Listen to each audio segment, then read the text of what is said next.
Najimo Enchirimo 0538 865 393 0538 865 393. When you make us say Yantrase, Nemfa or my Edumacas, Bonomochimo, MSO.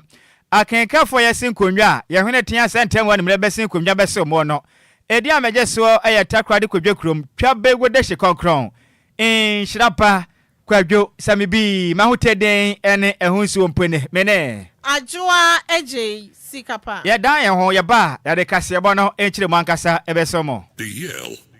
News.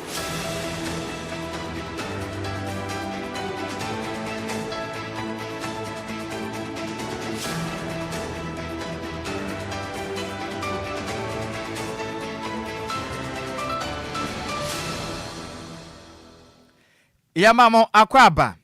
afe kase bono enchire mu eni. Arahosam ene nkra efra santimentemo abeto die kase bopono so echire musem. Apartment efie be ye fie eye hihia ewo kumase ewo santimentenum eno ewo bomso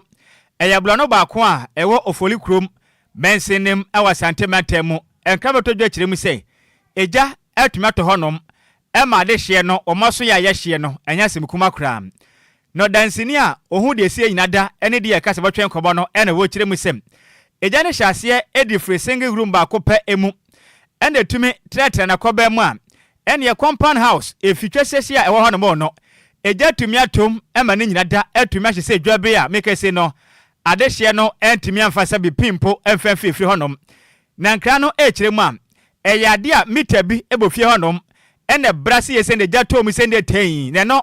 ene tretre ye kan hu mejai etimi ahye efie bebro aduonum ewo ofolukrum ene patem na nka na echire mu sem ejani atumi ahye adan bebro beye 50 ana afi nso adehye mpote ho na modie dodo na da ene munya baabi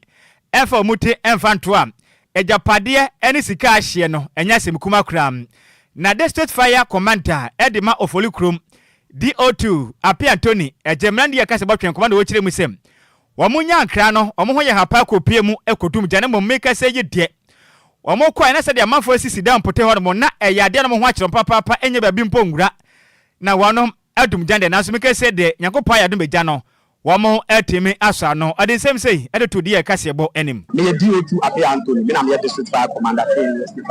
ya ba ya ne de na ejani dem nti na se ya ba ne ye eduma no ye eduma ni ma na ye titi nti ye de me ejani si ye but me who say I compound house no ma high dine so be better say we na me ejani ba ya na say ha na start here no I dey kakra but we a ejani dum kra na say we free ha ye better point so e benya information ye ti me dey trade the major ba ne ko na anya den amaye ye challenge access to the seat of the fire. A big compound house, send no structures, no, and yet well coordinated. It's getting access to the scene and my problem, kakra. But yeah, firefighting, command disturbing. You do have one other fire engine from regional headquarters, Chapatre, and Momobabe Boy. It's currently in the Jano, make us do. But a compound house now, you can see official roofs, never said. A Johnny Bishop here, the engine NASA, Eni awuti ye ukopie mu awofolikro bensene mu am ono ene ye district fire commander ne den edi DO2 Apia Anthony ena wote ne kan nanu achi ena mensin krachi edi ma ofolikrom ewa satema tenem eye Anwa Sadat Ahmed enso bomoden edi nani ko tua wisie ekohwe beye a eja no atono eda wachechensem na rehemu nsem ekoma adehia ejai etumi ahye omoja pade ena omufie no o chiremu sem asem na mabɔ no homaden etime so masene efasika sem ena afeso enuane ene baabi a omudi omuti ebeto wakasa chiremu sem hu behia sem aso bomaden ehwe ahobammo nsem so ena afenso odumja adwuma yekuo no ebeye nkyekire na wono maboa magana ne eyetemamufo nyinada ehukwan ho do befa so a ebebo ye ho ban se betimi aboa no gyahehye no eso betimi atwa ahobammo nsem so ahya se nhwemu ede afade kudente nam so a eja no etume ehye efia hodo a ewompotem ehonom no make a good evening because even in a good sir already about okay say the scene is here a dining but the same baby is saying kwanye fire service for kwanye mo pass or mo tree or mo chips or the bar no mo abreye enti ye de you say enye but kwanye be pass e be dum jani de hunya you go you that we say bebo. So far you nim idea a course fire but Mr. Pia onyo kakanga ebo wan say be na no yen si show kwa say am be here interrogating assisting with the investigation but Mr. Pia gradually onyo baba yeah me buy there me buy 1 week me said I'm for Nagbo na so for DLFM but 106.9 I'm on really items me sure say still I be your bank wa e be here Eni a wuti ye ukopie mu ewo Folikrom mensini mu am. Ono ene ye wonom mensini krache mechire municipal chief executive officer Edema Ofolikrom ne den ede anwa Sadat Ahmed ena wote ne kan. Yantua Kasiabone so na Supreme Court akoben cross ye injunction application na eye Chief Justice Gertrude Araba Esabasa kitokno a yatwe na sign no okọ file ye no eye ade o majan hu dwumadi sanse na wo hwehwe senkenkoso a ekoso ewe ye presidential committee ni hwehwemu omo ye de afa petition ne ho senkomunyi no enfra adwuma mu no nkombetimi ejai na ye ade okọ file application wuku ada kotoni ma bosom ni de to so ye aduonu baako ewo mfimpi mienu ni aduonu num a na ohwese na komunfa injunction ento eye 6 member committee no sane eye president John Dramani Mahama etiye no sane ebeya hwehwemu na ekoso no kanya ade a ombetimi atimi ade omo agim kopem se ensema efa ho no nkombetimi esiesie wie na efa eye court nkrata ne ho ana chese Chief Justice de no hwehwe potin ne se na nka obetimi de hwehwe agu akwam sane ebeya Justice Gabriel Scott Palmine ene eye Samuel Kwame Adibu Esiedu ene eye committee members ni bi te say Daniel Yao eye Dom Levo ene Major Flora eye Bazura ene Professor James Sefa eye Zizan Kenya ade anhwehwemu na ekoso no kombetimi edi omoho agim sanso ana na ochesenka Justice Palmao ene eye Adibu Esiedu de komunyi omumfri eye committee nim sane ebeya nsusu ya odi wadi susu niema ho no enya ade ankomo soso no mbetimi aye nhwehwemu ni bi ana court nsoso ko benkrom ene wuku aye kotoni mabosom ni de to so aduonu wotwe ewo mfimpi mienu ni aduonu num no mo kire se enya ade a eye application ode ba aye no mbetimi edi hudwuma enu achi ana lawyer ede ma ye Chief Justice Gertrude Tokno eye Godfrey Yabu Adame edi tudwa na ochemu se court nsem omode abetudwa ide ya ade afomso ewo ho ode nsem say edi tudwa. Not surprising because really follows in the theme of what we've been witnessing. But yeah, I think that we move on. There are a lot of battles that we can fight. We think that the process is flawed, no doubt. Heavily flawed, laden with all kinds of constitutional violations. And I'm quite surprised that the Supreme Court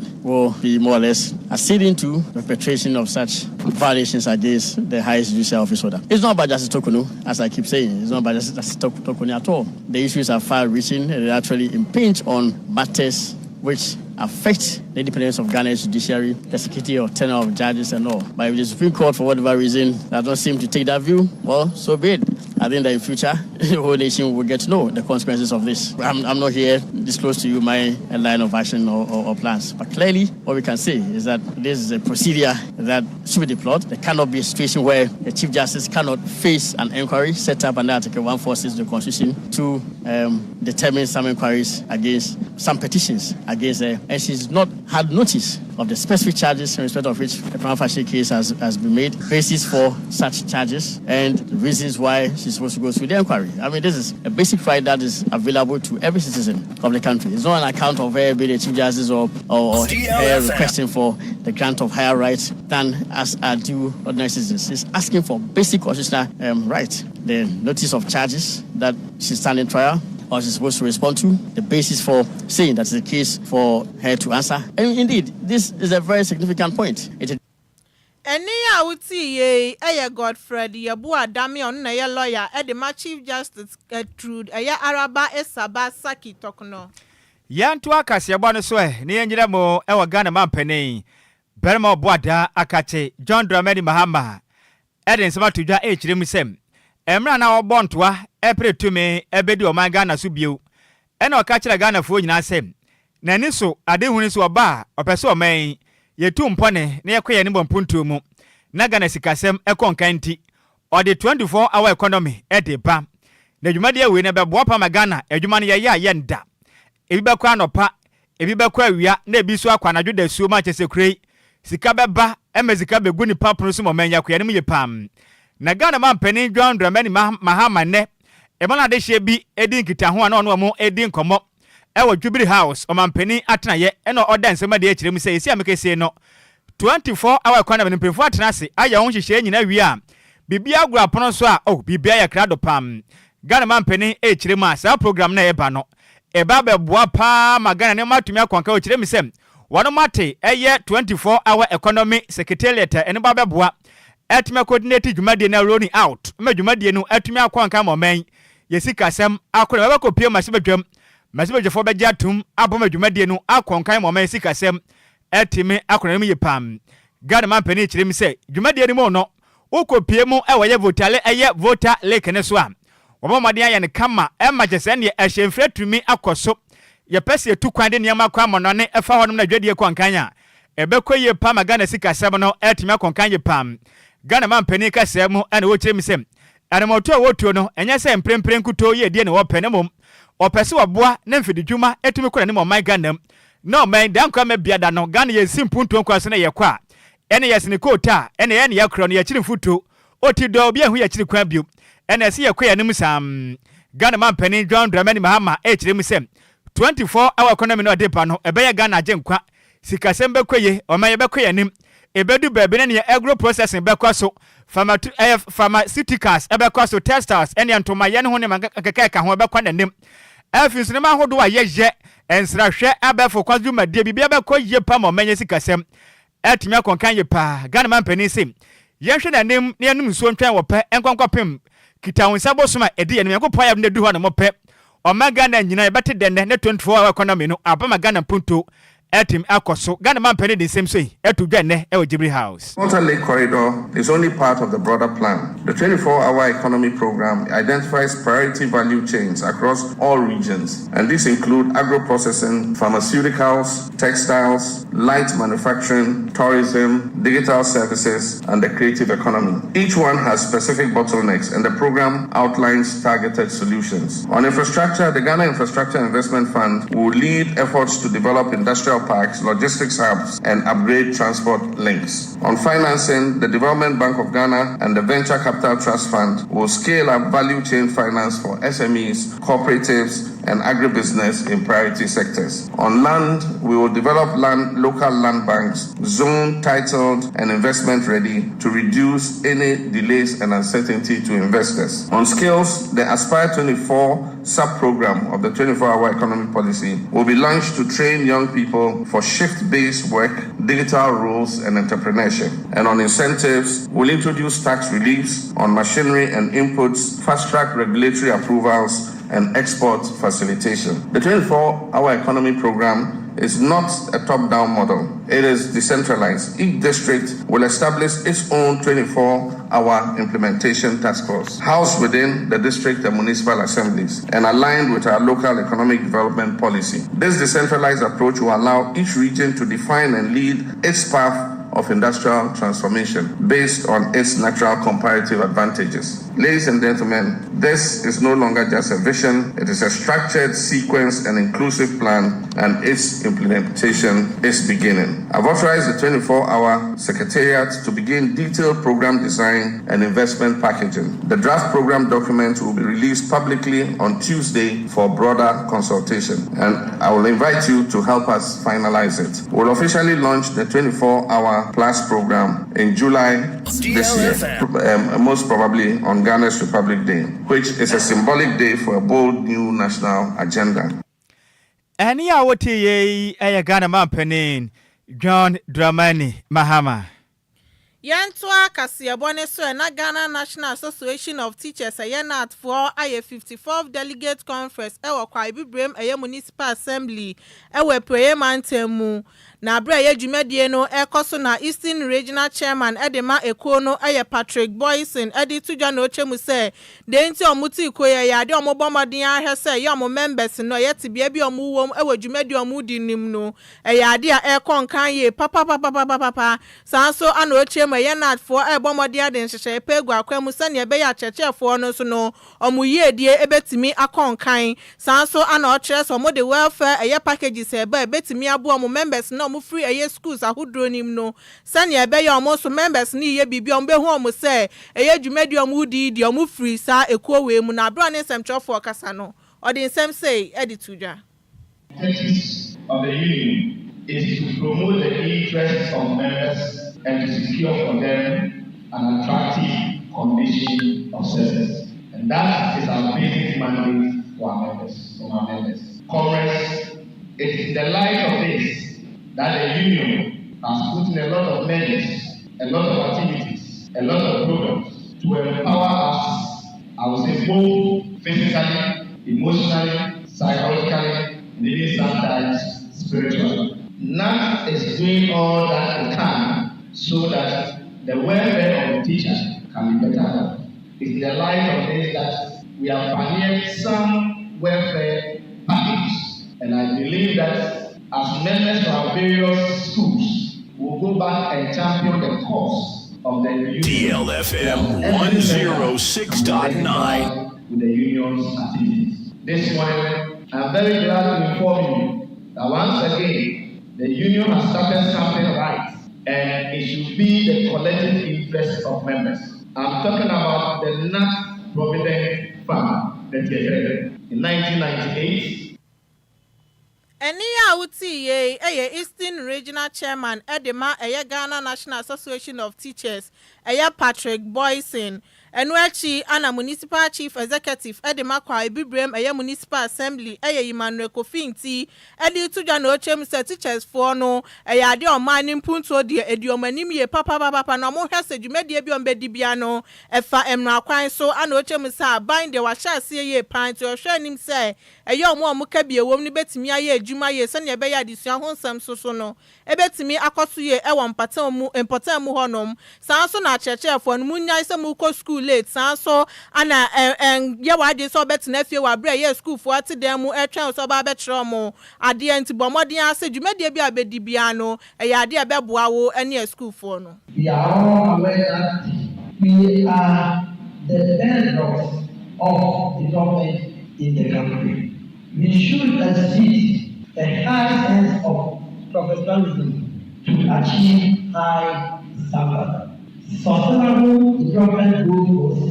ensure inclusive and equitable quality education and promote lifelong learning opportunities for all. This goal emphasizes that by DLFM we eliminate gender disparities in education and ensure equal access to all levels of education and vocation. The government has started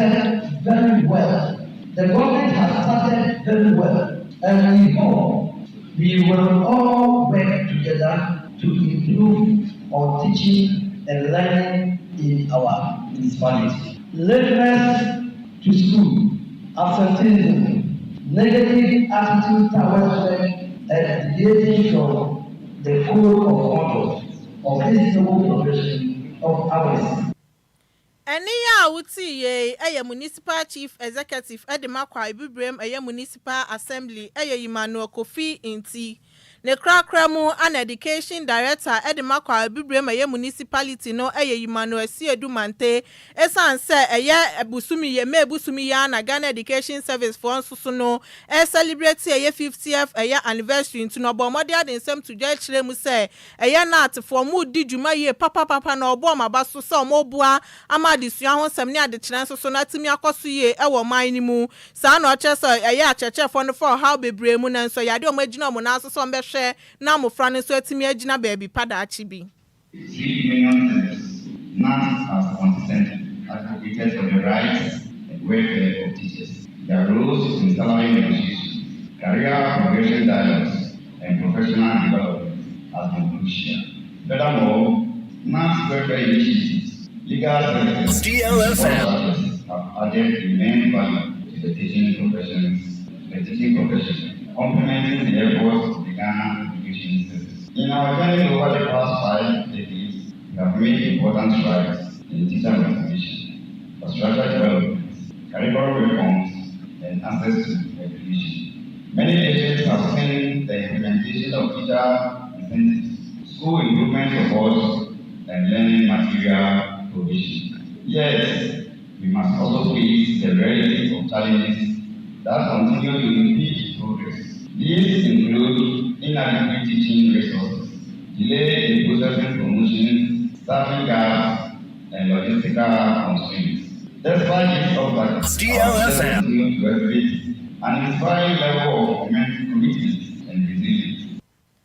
Eniya Uti education director Edemakwa Obibre municipality Emmanuel Asiedu Mante na maniboye nsem tro ni kontin Kofi Obo ana de besomye. Yanto akase ebo no so ne yankwa so anyere mu ewa piemante ne mu diam.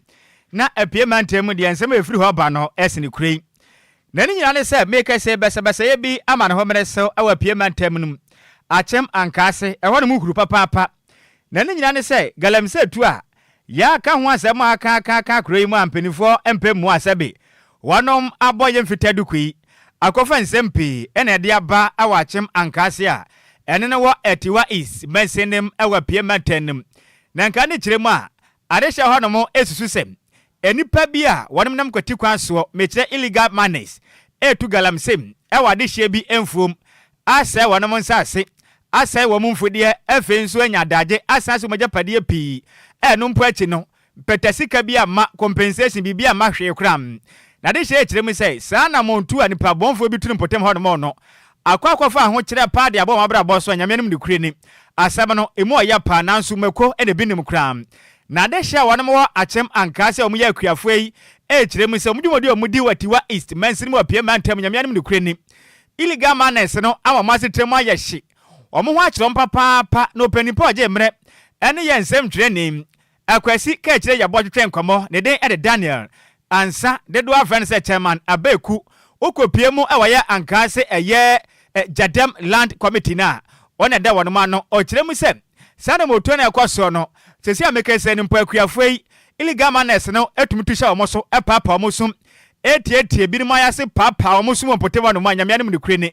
ha adwenye pa o kire mu se wono mu mfudie ene nsase na japade amanfo ase wono okurum ho no no atete ye pam opani akase kire mu a onim de enti ene sabi akuafo adwuma musini kwa moye no eno so na monam didie omanu aduane aba wonom afimpo omukwefo no musuro visa humba monsem enkonka ne kran fama wonom kran ne sende omakase kire mi se ehu be hia se Ghana mampanin eba sore wakaje na so be mamua dodi nasi fom na galamse no eto atumatwa visa yentime ntrase ema Ghana eyekuani enipa bi entene mmono kwa ense ne mfudie ense na asase na afinso ya tena ye ene ye kwaye nso nipa bi ense nom chama na be ko ekire mu asa ma ne bona ekosoro ma yanhwehwem atunya hu ne sem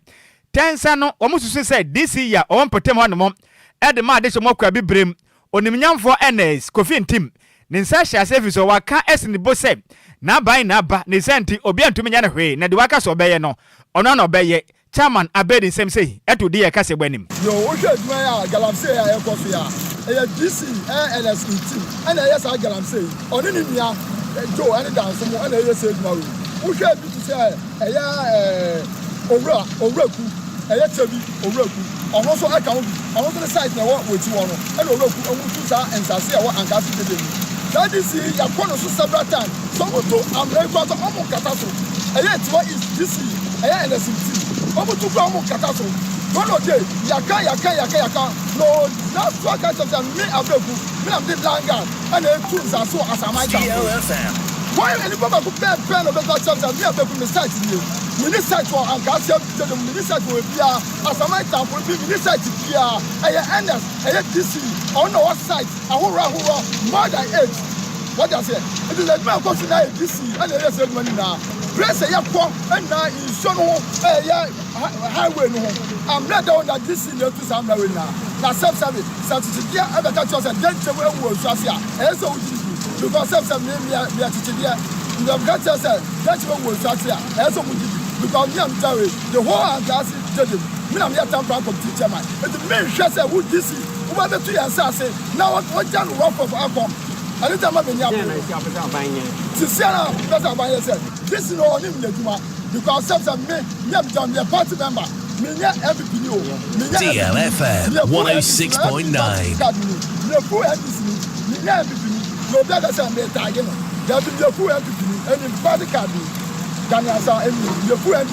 Now we catch them say, what do I find out about work of excavator more than 8? Excavators are good as more movies as excavators are good as myself. If you are going to go for by now, what's that saying? What Ani awoti ye ayo penny pon uko piemom ewatia atiwa east abato mpesua so ewo mensin mo piemantema ono ena ye chairman edema ankase jadem land committee no ono ena da wono manom ne den ede Daniel ansa do afa ne se chairman abeku ena wote ne nkan eno akire nso ena akuafu amekesei enipa ye wonam kwati kwan so etufu magudia papa wono musum esibram wonom ase wonom mfudie asansa wonom nsase enso akase ekire mu amudi ya papa efrise ne de obedie mpo ehwa ye den afi nso emuna donko na galamse fo tutu ato hono ma wonom ku afo mpo na musulu guchem ni senti abanye bi mfanfan fise sabe baby obi aye adwuma ne ho no didie na denti na betena se ne mpa bi edi galamse tu ase o masase no obedie mpo be ye den omodo makosem atodi ye kase bwanim yo wo hwe adwuma ya galamse ya ekoso ya DC LSET and yes I galamse dabi ye boye homaden se ye nsabaka akuafo no ne no na ye de asomo ama na me manyina ya buada enti me semu abade ne o ye sra no omna no mehu krawura no mehu committee for won kronum na fesu ye youth for so e ho no omna mehu ye no asembi o ho ne yanka no fie sika e ma ye sate sadia ene ba bia enso ne be fa bia ne ye de be fa nyinam DC na ya ka no ninu ya film ana mu dia sa bro no e wo krom ha sei hwede o maye sa se hwede o mu dia amna toto wo hwede o maye ti ya ba ne me meguam na me mewu ana pani ya semu sababade a ene musu na mu hu ya mobo ya pa mu chew Ipacho me ha onyina ne se ye nya kwan enkwafu ye hwe ha no mu a DC abetutu ye nsase ni nyina wa ha mapiti ne teta ha edi yenim se adwuma na o ye no enki ye penka bomti ko mekata so maye ya hwe ni mu a o mekata so ya ha o kese pa eda yenim kwara nso wa ha efia ne wa ha enti bibia betimi esinti ye penka bomti ye sre DC ni se omra no mekata so maye ya ha o kese pa oh edebre ye ne se si ye yenim ne yebesi o ye nya kwan ma efu nsuo yira efa ha nyina ne kwan ne so maye ye ha o kese pa oh edebre ye ne se si ye yenim ne yebesi o ye nya kwan ma efu nsuo yira efa ha nyina eni a woti ye aya dehia wonom ewo ankase ene ne wo achem ankase ene ne watiwa east mensenem ewo piemantemum na amaneboyi ya nsem twire ni ka kire akwasi yeboa ene de ebesum ye wi ne nyina wesuem ne yankenka madwen kire ne bitaw na yemfa ensomom we Efrem Richard ahwede wo chim so hwe live edi free great station na DJ Ghana no ne mfide ne so na adehye ne nyina da etie kasebo no edi free sem Adwoa Agyei Sikapa ene Nhyiraba Kwadwo Sammy wo me adwumaden pa ye bo na Nhyira ye pa na adwumaden a ye bo esum o my Ghana kofi parliament wo chim sem nkakra Ghana be ye bibia ba ye fa o DL news ne dem emu da ho pa na ye straightforward pa no hwe live edi free agonabo bi kuma apaya das kofi parliament wenzu every master plan junior kentampo na wo chire mi sem mahama ne nisi ba ye de omo ma de nya careful pa na kwan ya mafa so nitumi esisi ni pabu okurum ha ne mo ne de ya menu ne kure ne nko nkan de Ghana mampani ohwe ne hu yi na de oya ne nye de ka yete na wo chim so hwe live edi free nkura kan no say good evening yenso ya chia pa senior Ghana ne ya ba wonchi sofa na min sofa se meda hwe epantoma pam ni nane say ade hye omo wankase achem ankase watiwa east mensenem ewa piemantem kire mi say galamse fu adwo ma asase nyina boso se o manfudie omo wi amasan bro no mpasa compensation bia ne ho enti dia kwaso na banya hu bi Ghana na wote sesa bi obi sikua no obi kotu galamse na wasan achikua ni na papa no sum sa wote aya na woyim nye wosen 05340199 0593406565 hello majo Adesino media adese ya me adom bra kwa me Adwoa Sikapa hokafo ma me ntie o kata se fi tiara wa ojo so pa bra kwa me yo oni bibi rabi o Ghana wo obedrum bibia asasi na seya apedo mbebefi wutu de mu abi ya ba pamo efidan ye butu ka se wo okay dia pemuri na mo hye yo Then the money in a couple of or show. Yo. I won't say if I so, I did no Juma. Now, what my one of Bully and what comes at this was said at the now, what such a sick community. I won't say if the money in a couple of show. Yo. But that's it for big so me that's a pa bra kwa me wo so beti me abo e diagram a na 053 40 50199 and 0593 40 65 65. Hello ma dwuma wo fa se be ni Nhyiraba sa kwade tema committee 11 champion e hye de nyame adom bibia ye pepepe anu ato ya yankopase sa kwenti o oni Adwoa mu anu atoso ye da se pa nyame nhyira mu amen na Nhyiraba sak me say galamse no sika no unya na daachi umma enye nsuo num na obewo na oba anu achia emfa so ben edion na ubenya Nhyira sak galamse no mutu ni die omo etu galamse eso mo hwe mo hu yi yo ni awudua no eno na utwa no kwasem pa sakode yes me dance me so me dance pa sakode ne nyame entena wo so betimi abode awudom ye bre na so de na so ba ye befa akasema ba kumienu bi pene ye bre no ason 05340 50199 ana 059340 65 galamse no ena ekoso wa chimanka se me na akuafo ni bi kiremu a galamse fo na tata omo so ma bro omo pa omo wie nso a wonum mfudi ahodo ma se ni nyina mo de ombedi mpo ehho aye den e de ma wonum petesika bia ni ho de ma obia we ye Ghana na artiste ne wa bi se ikoso a aya se na ye onsunu mo 05340 50199 059340 6565 inti Sikapa me wafa asefo no akwesem no den pa o eya say obet chale ensem no emrane dia hye ne ensem na ya na atete atete ane sa na ha adwen nti omo hwe ne ye edu ba bi obu ha we ya nti na na binimu ya no mo bodua no enye kra munya emwa kra edi Sikapa kase ebo ne ye DC ye de kase ebo no esi ye besra ya bra na sentine ko no enya de betime afabio we ya gbawura me ye hwe se be fade a madwo. Hello. Me wafase be ni? Wafase Drogba Eastern Region Edukro. Dexon Bada Droba Chima Dukro. Me te won kan chapa. Eda pesi. Hallelujah. Me say she ye. Okay, eda nyame se on adwuma pa bo makiso mangana. Yenti o Dexon. Dabio. Ade a me metia na se be ye mahini kam so me ne se yen na ye ngaba. Eye metanga mabima. Na enya chesepa. Okay. Na ensa anya sebi adwene pa. Era ye nyina ye wa hanse ni se ye nkwa ye ba nyina ye bre dia na yedi. Nikwasem. Nti wo de se ye dia na keze wo na wa ba ngaba na wa ba ni betu akọ. Na won a won so sebi. What text message is Mahama tata won me pepe se Mahama ba tai onu ya na. Sebi wo mo infam da no se nye gba wo manyi. We se be da se pa droba achem edukro ya me nhira opi. Kasi abono ye de asi emusemufuo no eye maze mebele ntwene semu ede ema yen Facebook no so eye joint operation Bema 10 gram the nations MC Kofitela ana fenso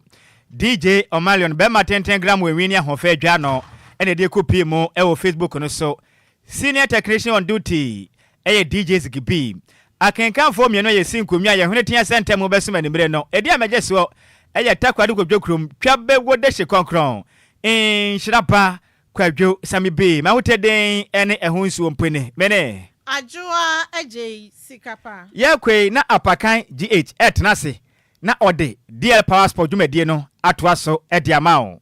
emamu nyina mo ene tia adehye DL Power Sports emu ade ejawo Medindi Angela Abna Sabia Gospel Risk PSV Modern Basic 4 Mitie Apakan GH Apakan GH aya number 1 until BNC Midama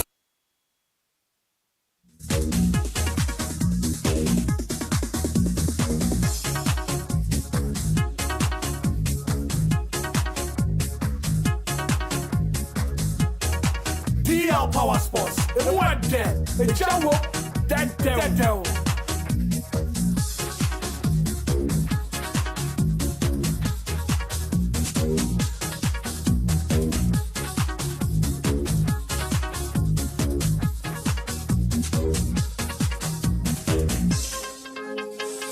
DL Power Sports. The one there. The Jawo. That devil.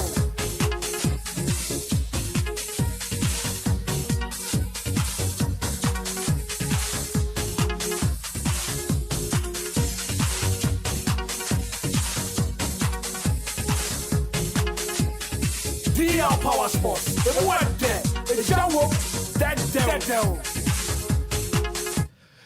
Ukudagbe wotro ya melegbedra no vinyo fogbotofio gamagbado megba sports ye metwogbo no yimenko enyu DL Power Sports update medekuku no wotro ya la yo madena grona made na mesia makrepomotofio no chome radio adre DL 106.9 sports air dimila ye menoyin ukudagbe wotro ya metwogbo no tamedekuku no radio angbadelegia na nenogia anyami ganyobi tuobole bo uno ko ye Facebook ya YouTube bakene menga bo hefia eno yo bakene beshe watashie kun wake sports ni ba egbeji DL Power Sports update mekpa bo fai bakene ni ochemoko ni mokwa ni mofia moke radio afo DL 106.9. Good evening to our cherished listeners and viewers watching us live across all our social media platforms. Wednesday evening, we are back on your radio. We are bringing you DL Power Sports update. So please don't hesitate to call a friend to tell another friend that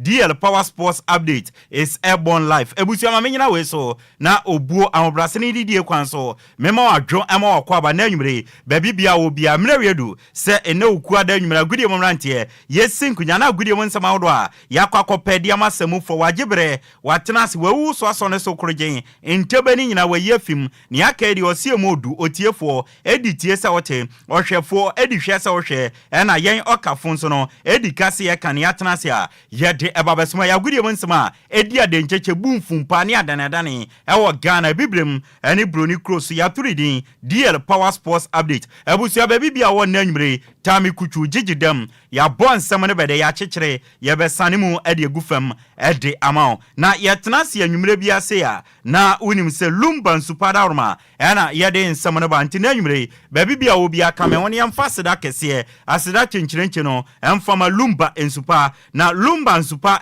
nsu abadwaman so ebusia emote emu ya kama emu ode na Food and Drugs Authority ede afam fidima ye ntwetwema atum se ene obepie mo Ghana na opensu a ede na imfuchinye no ekitana eno ane Lumba nsupa enti ebusia Lumba nsupa ne de eno ane obia no eni je samene se ye wone bottle water ne ye wone sachet enti ne opebia no obetumi enya no wabobo na bibia ye kama fiefie mo mononom enkwalane kosku a bottle water no momfa nhye mo bag mu na omomfa nkwa no achi nso no dwumade bia odibia no fa Lumba nsupa no ena fa somo awo na bibia enya kama mo amoton nso no Lumba nsupa ena muntumi nton na nkrofo beto na mo nso mo dwumade amudi no atumetumpon bibia fa nso aye no mo de eno ane Lumba nsupa ebusia ya to apete ewo nkran ba bia wo bia no obetumi enya bi na wato na mo am wodan soma ene ne mpatem no madam abanyamecha akache ewa P2 Slane oben Lumba Sport no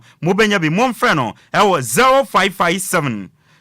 349 401 0557 349 401 enwa chinsono uremu ofanko ne mpatem mama veka kache ewo Sport M Washing Bay 0500 680 783 Lumba nsupa opebiato a DLFM ya kache ewo Enquires gbogbo janshi ya ne Wisconsin International University NID animhwe ogbo ran ya kache a reception wo obabeto obi wo kache so ope Lumba nsupa ni biato both bottle anasa she no obetumi elidu na wenya biato baby bia obia no ebia opese order before udwumedi opese o ye distributor ana open komobi edia for Lumba nsupa wa numbers ni bomboni anetumi efre na empene for any ubedi nkomo 0555 0 no about 5 miensa 27 47 57 0555 274757 ana 0577 475343 Lumba nsupada roma na nwumre ya tenase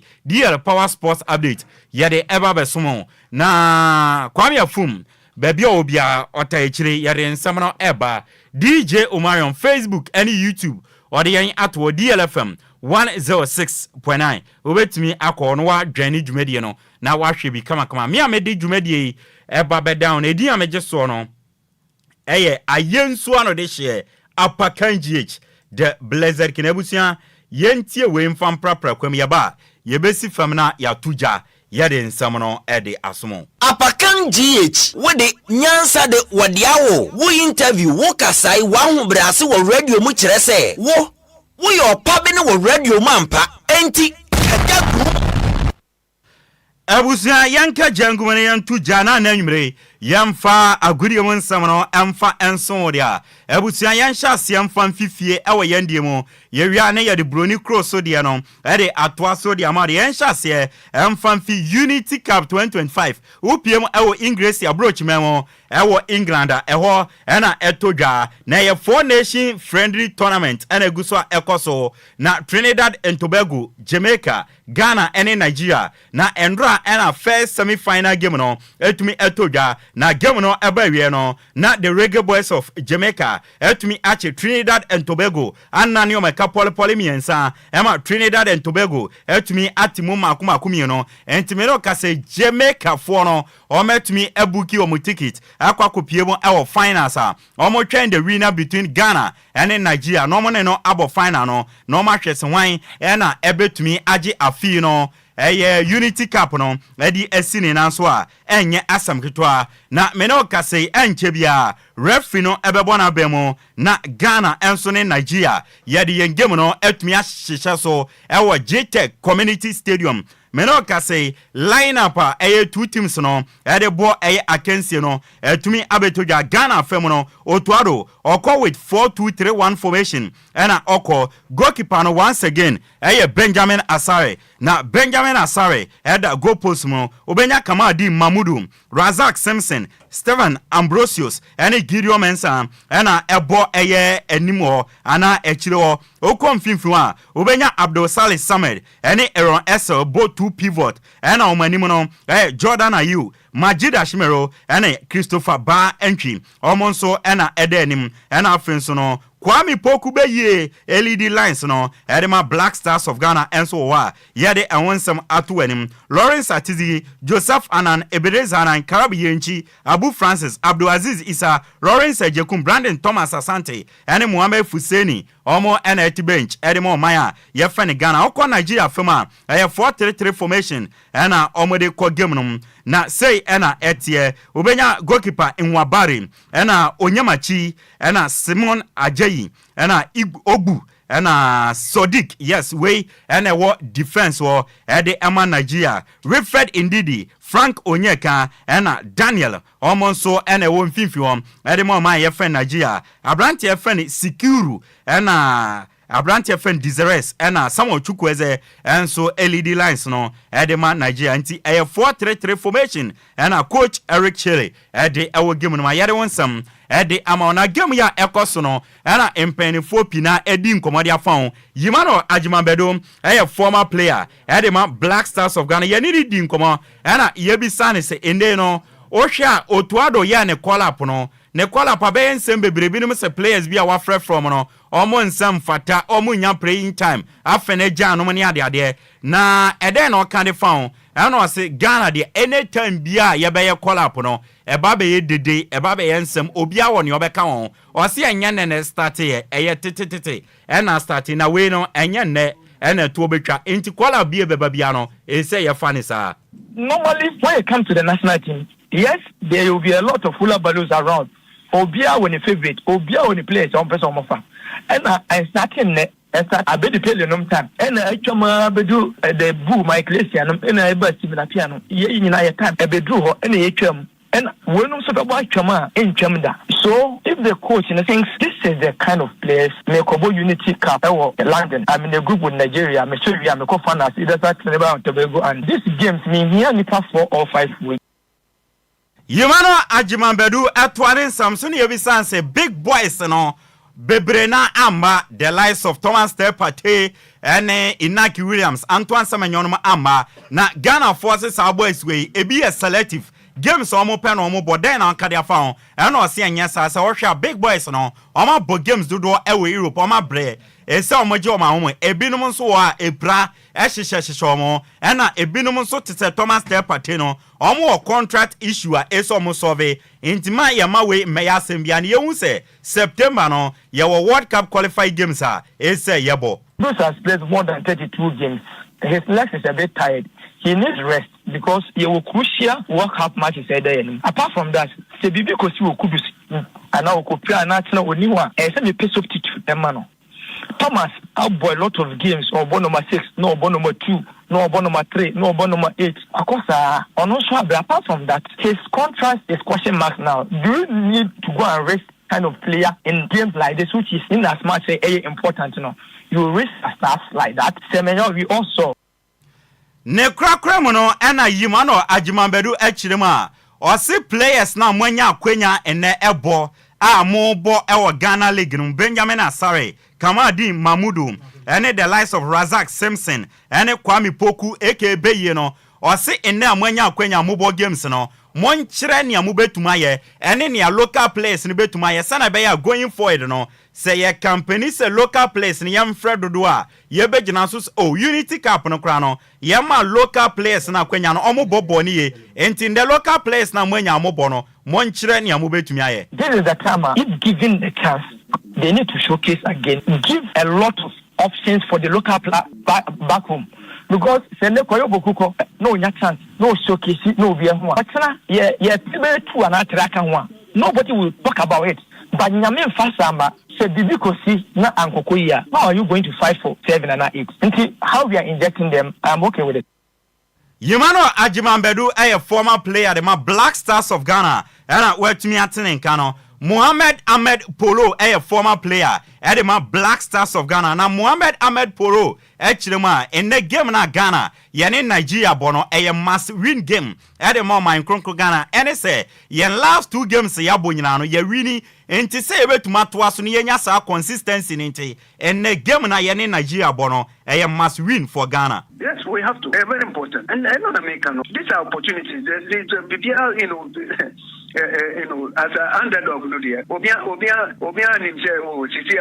Ghana, but Nigeria, even the way they won their 2 matches, we don't want to lose consistency. They should go there and win again. They are very, very important. Mohamed Ahmed Poro etwane Samson odi tu just say Ghana ni Nigeria game there. Aya na nyambre rivalry ni wo enti ene tambia ibehia bia mu odin nanso sa na oka no consistency enti no enne kwan bia so ne ese Ghana ya yehye Nigeria no ese ye ne yehye Nigeria na sa consistency no eye adwuma de mayen players are hungry boy we say the way football no especially at that highest level consistency no very very important because matches like Nigeria and Ghana and that from but Nicolas and it is a lot of new faces and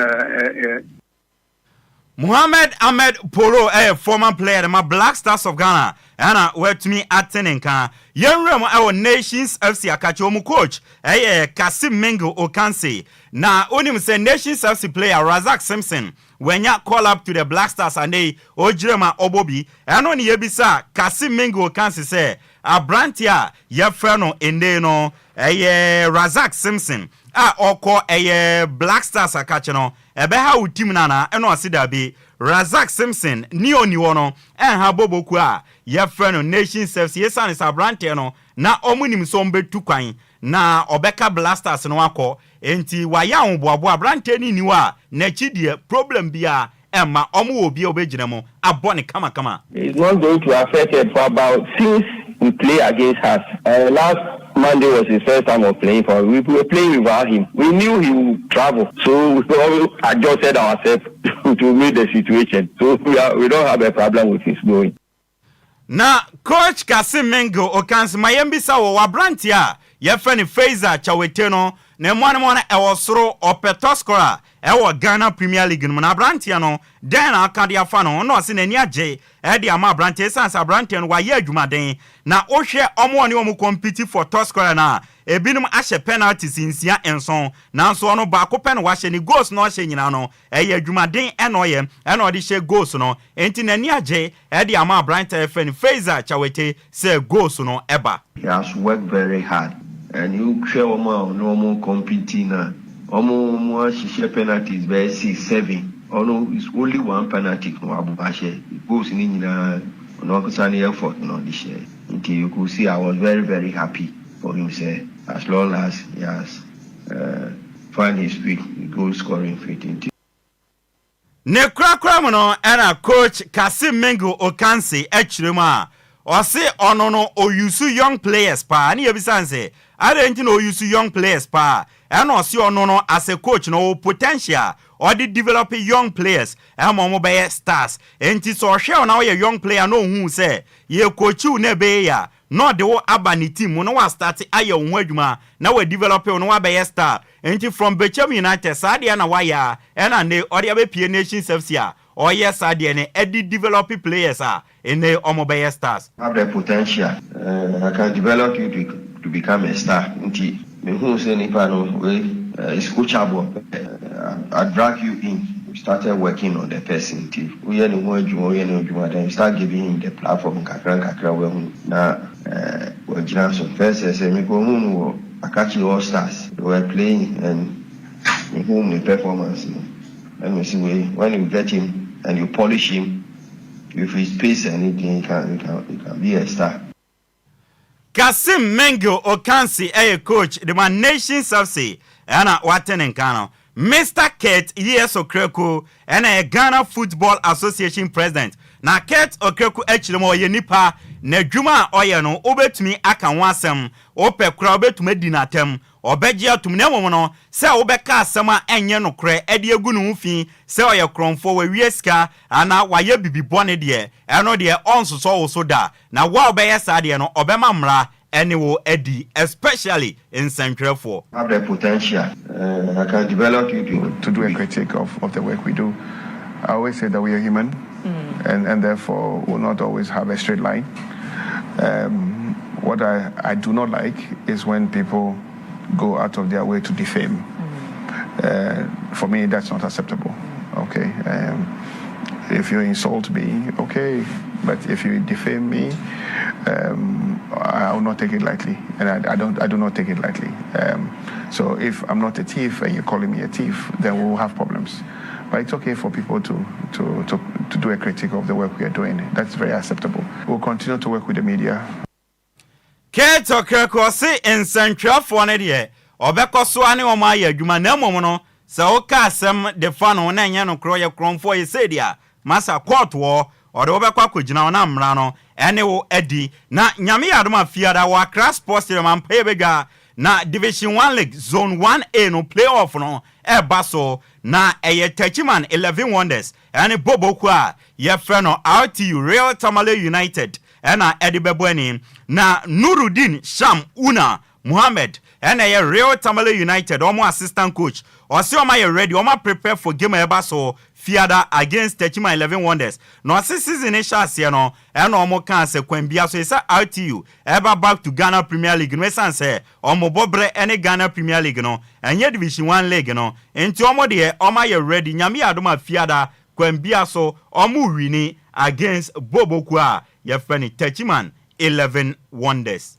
Yeah, for sure. We are ready for the game on Friday. Yeah, definitely. You know, since the beginning of the season, our ultimate target is to get RTU back to the Premiership. This is where we belong to. So all is well prepared and definitely we are on course. Yeah, we did good recruitment. We scouted so many talented players, and we are fortunate to have Safo Castro as our head coach. He masterminded everything, and we are sure we will definitely be back to the Premiership. Yeah, definitely, it's a done deal. There is no fear. RTU is well prepared, and definitely we are winning.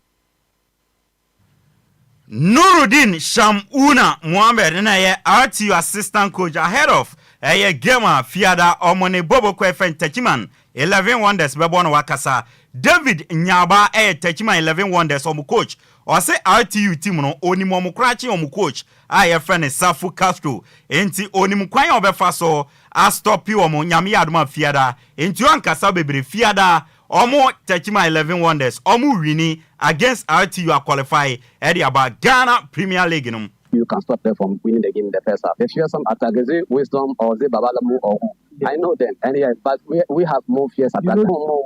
them. Yes. Coach Sapo is my senior. Okay, and I've studied his team. I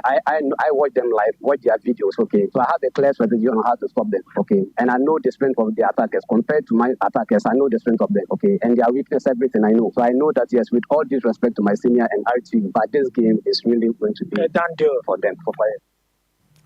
David Nhyiraba ena eye coach Adema Bobo kwa ye friend Techima 11 Wonders ena watene kano yenwie fie no wo ma football mudia onim se Ghana Women's Premier League no eye Division 1 no ende no uram ewo ho a eye Middle League no ekoso na enije samane se Heart of Folk omo emma team no ye from Oak Ladies ene omachi Root Sisters abo meka poli and 9 emo matimu bako officially Heart of Folk ma team na ye from Oak Ladies no oma qualify next season on bebo ma Premier League ni bi ewo Southern Zone aka 1 game to go now so 4 out of 4 12 points and Heart of Folk ma team no Oak Ladies etumi qualify the about next season ma ne league ni ma ye don some ma no coach mami a ye friend Messi Tego Kwaku na ne first season no anwade na mami na ye waji FA Cup waji league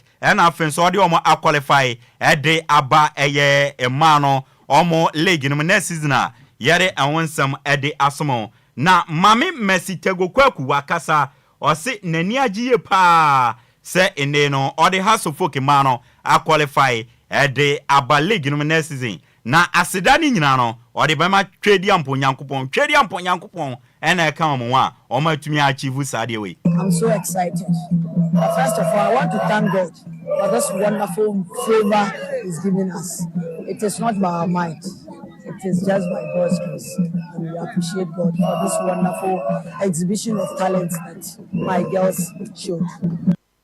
Mami a ye friend Messi Tego Kwaku and the Heart of Folk in my team no Oak Ladies are qualify at the Aba Emane League next season. On bebo Southern Zone, how many Hazakes ladies num and the bebo na has a fuenya martim kotokomache. Monzo munyana munya martim na classico ni yenya bi ewo emane side. You don't want some ediamao. Se siya Nigeria for ashe carnival kwa Ghana to mintie. Yabo 15 minutes. Nigeria 1, Ghana 0. Gideon Mensa and the ball be kwache ya branch friend Desiree. To me the ball na kwa tuwa tenemo. De ama alataya for na menoka say 50 minutes. Nigeria 1, Ghana 0. Oma sanswate plaga. Omo sa kwa kwashe bi mbolo omo bono. Ghana for ne te so sa. Omo to aso say de ombe to mashe be 5. Eno Nigeria. Enti 50 minutes. Nigeria 1, Ghana 0. Enso wa yede awonsam de atu anim. Na ebusia kakra bi wa manone na ya sorry so no.